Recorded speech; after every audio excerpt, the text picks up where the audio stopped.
গামিনীর ব্যাপারটা গামিনী চেষ্টা করেনি তা নয়, কিন্তু হয়তো গামিনীর একটা সীমাবদ্ধতা আছে, সেটা হয়তো অতিক্রম করতে পারেনি। অবশেষে কথাটা স্বীকার করল বিসিবির কোনো কর্তা। প্রায় ১৬ বছর, কম সময় নয় একবারে।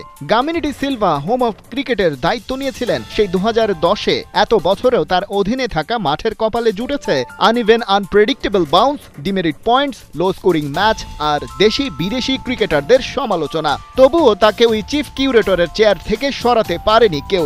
গামিনীর সক্ষমতারও যে সীমাবদ্ধতা থাকতে পারে, ক্রিকঅপস চেয়ারম্যান নাজমুল আবেদিন ফাহিমের আগে এতদিন বিসিবির কেউ সেটা রিকগনাইজই করেনি। একটা ভালো কোচের চাইতো, একটা ভালো ট্রেনারের চাইতো উইকেটটা বোধহয় অনেক বেশি জরুরি ভালো ক্রিকেট খেলার জন্য।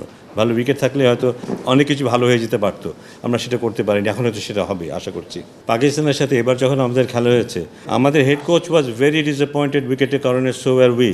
কোনো এক অদৃশ্য শক্তির আশীর্বাদ গামিনীর মাথার উপরে আছে বটে, সেই সাথে তার পক্ষে সামনে এসেছে অনেক যুক্তিও। মিরপুরের মাটি ভালো না, দেশের আবহাওয়া খারাপ, বছর জুড়ে প্রচুর ম্যাচ এবং সর্বোপরি ব্যাটারদের উইকেটের সাথে মানিয়ে নিতে না পারা।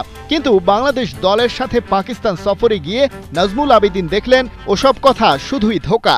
পাকিস্তানের যে উইকেট টনি হিউংস বানিয়েছে আমি দেখেছি, ওখানে টুর্নামেন্ট হয়েছে, তার আগে ওদের পিএসএল হয়েছে, টুর্নামেন্ট হয়েছে, তারপরেও শেষের দিকে উইকেটের যে কন্ডিশন দেখেছি তাতে আমি অবাকই হয়েছি যে আমরা তো এক্সকিউজ দিই যে এত খেলা হয়, এই হয়, সে হয়, তাই আমাদের উইকেট ভালো হয় না। অথচ পাকিস্তানের উইকেটগুলো এত সুন্দর পরিচ্ছন্ন, এত সুন্দর বাউন্স পেস। খেলাযোগের ক্যামেরার লেন্সে যাকে দেখা যাচ্ছে এই সেই টনি হেমিং।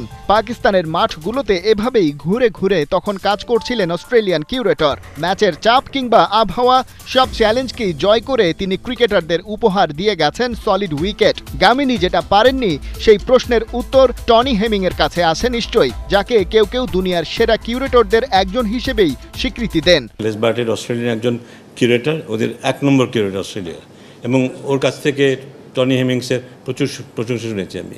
আগের ভুল বোঝাবুঝি শেষ করে দ্বিতীয়বারের মতো ঢাকায় পা রেখেছেন টনি হেমিং। তিনি এখন বিসিবির টার্ফ ম্যানেজমেন্ট উইং এর প্রধান। মিরপুরের মহারাজা গামিনীর ওপর সেই অদৃশ্য শক্তির আশীর্বাদ বহাল থাকায় চাকরিটা যদিও টিকে আছে লঙ্কান কিউরেটরের, তবে এখন তাকে কাজ করতে হবে এই হেমিং এর অধীনেই। মিরপুরের প্রধান কিউরেটর হিসেবে গামিনীর সাথে বিসিবির সর্বশেষ চুক্তির মেয়াদ ছিল ২০২৫ সালের ৩১ জুলাই পর্যন্ত।